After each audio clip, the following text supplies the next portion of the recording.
Well, happy day 2, y'all. Welcome back to the magic. We are on day 2. And I just am dying to know, how did yesterday go? So I don't know how many of you know this or not, but I just recently had surgery like 2 days ago. I broke my finger right before Thanksgiving. I got my finger slammed in our back door, which is a steel door, and then I got it stuck. So not only did I dislocate it, but I ripped it. It was really bad. And it was just kind of hanging. I know this is so gross, but it was a really, really, really, really bad injury. And I've been to the hand surgeon a couple of times, and he's like, let's just see if it'll heal. It is not healed well. In fact, on top of those 2 injuries, then I got a third thing. I don't even remember the name of it, but basically all the tendons and nerves were piling up on the top of my hand. Anyway, it was just a hot mess. Hot mess express. So anyway, when I went to the doctor after Christmas, because it was so painful, every night I was, taking all this Advil and icing it, and it had been, 5 weeks after the injury. And he's like, yeah, you got to listen to your body, sweetie. This is a mess. We need to do surgery. So I had surgery 3 days ago. And I was scared. I'm not going to lie. I haven't had surgery in a long time. And of course, it was like the day before my birthday. It was the day I had 2 closings. It was like is it ever a good time to have surgery? But it was the most inopportune time ever. But we did it because we had to. And so I've just kind of been recuperating. I've been sitting around a lot with my hand. I have to keep my hand elevated over my heart, and I have to ice it like every 2 to 3 hours for 15 minutes. And luckily, it has been numb for 2 days. So I haven't even felt anything because it's been numb. Now, today on day 3, it's starting to come back to life.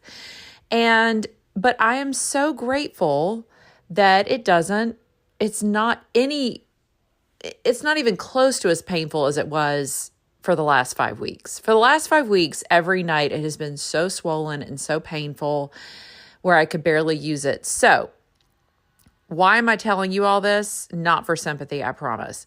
What I'm telling you is that when I wrote my gratitude list, that was number 1. Number 1 is, I am so happy and grateful that I am through the surgery. It went well.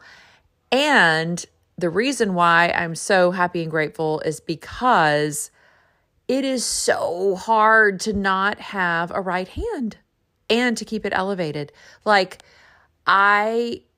It's hard to put your clothes on. It's hard to brush your teeth. It's hard to wash your hair. It's hard to do all those things, which I've been struggling with for 5 weeks. But now, especially, I can't do anything. And it's, for someone like me who's always going and blowing, it's just a big reminder of how grateful I should be that it's all on its way to being healed, and I'm going to have a bionic finger. They did put 2 pins in it, so, but yeah, so I have to be really careful. But the bottom line is, soon my hand will be back to normal. And I am so grateful for that. That is, I think, one great way of looking at gratitude is, you may write things on your list like, I'm so happy and grateful that I have a warm home because I love it. Well, that's great. But are you really grateful for it? But when you sit down and think about, I like to use this as a way to really get grateful for things. What would you do if you didn't have it? How would you live? How would you feel? Where would you be living? Would you be renting? Would you be living with your parents? Would you be, it throws a whole new wrench into things. Kind of like, I am so grateful for my right hand because without it, my life is so challenging and everything is difficult. So I think that kind of helps you put it into perspective of why this is such a great practice. And when you just start really honing in on what it would feel like without that thing, boy, it makes you just seriously grateful. So anyway, I hope you had fun with that. I know it can be a little labor intensive, and I'll tell you another thing, and then I swear I'm already 5 minutes in and I haven't even started. But the second thing is I've been doing this on my phone because I can't write because it's my right hand that's damaged. And I'm right-handed. So do it on your phone. Just do it on your phone. It's so much easier. And I've always written it down with my hand in the past, the last 2 times I've done this book. And yesterday I couldn't do that. So I just opened up my notes and I put day 1, and I just spoke into my phone.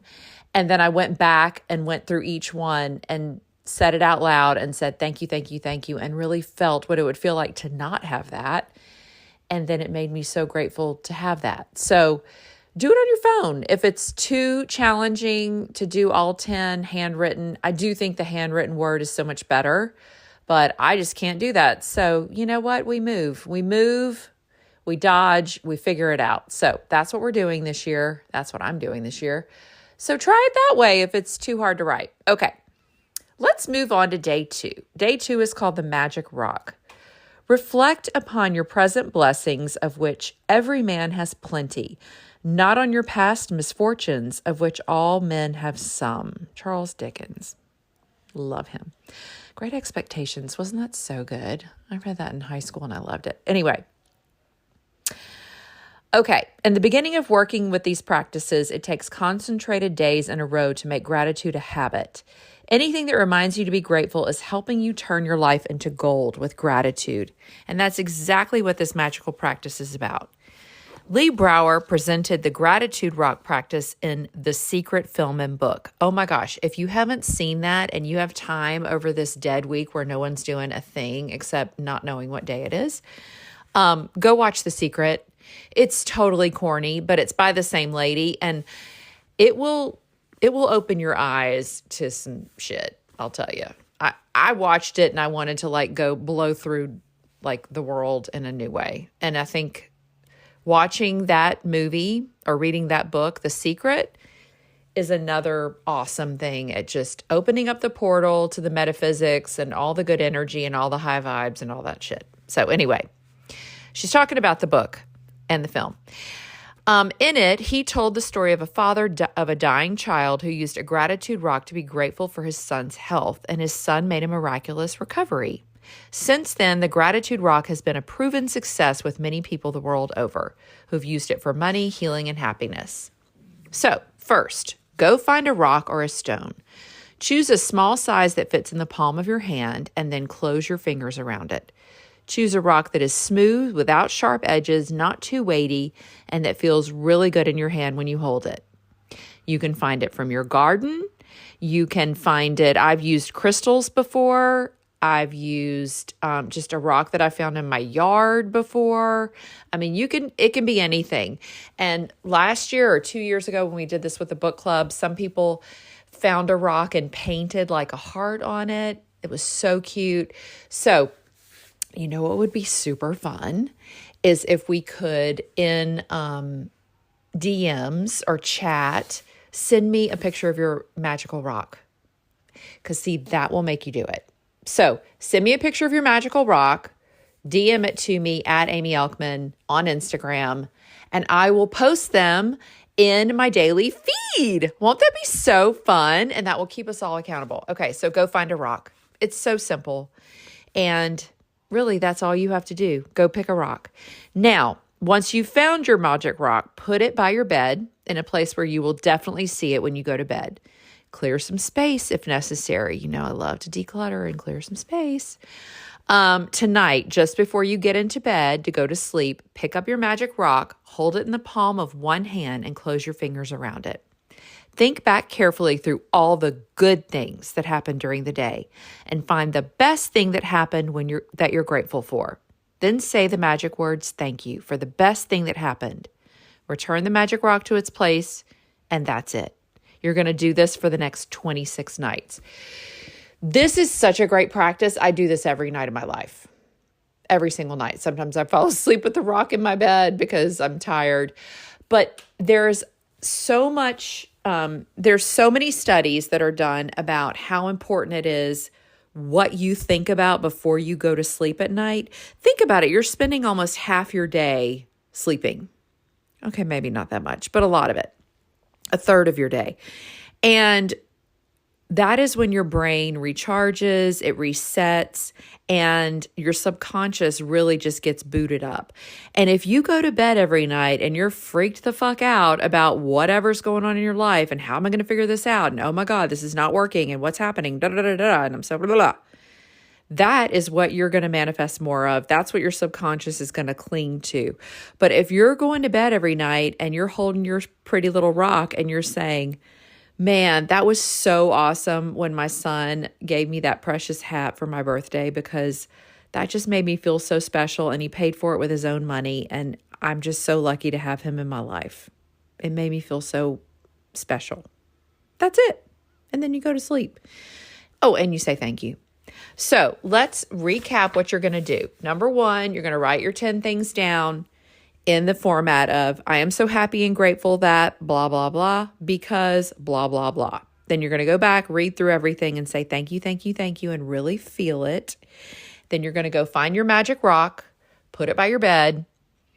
And then right before you go to bed tonight, you're going to think of the best thing. And there's another study about just thinking about all the good things that happened all day long. You're looking for things that are good. So all day long, you're looking for things that are good. Like, ooh, I'm going to remember this tonight.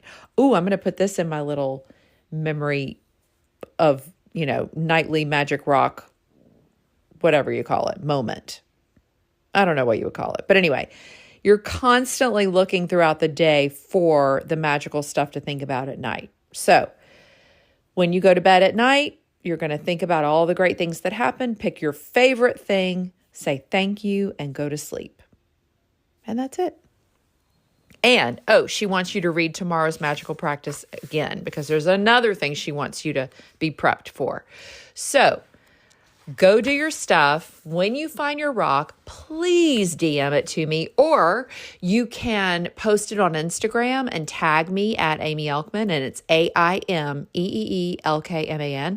and I will repost it. And this will just be the funnest thing of us just doing this wonderful gratitude practice and really, really, really going deep. And there's so much power in the collective. And the more we're all doing it together, the more powerful it is, the higher the vibe. I mean, just get excited. So anyway, I can't wait to hear all about your magical rocks. Tag me. Let's go.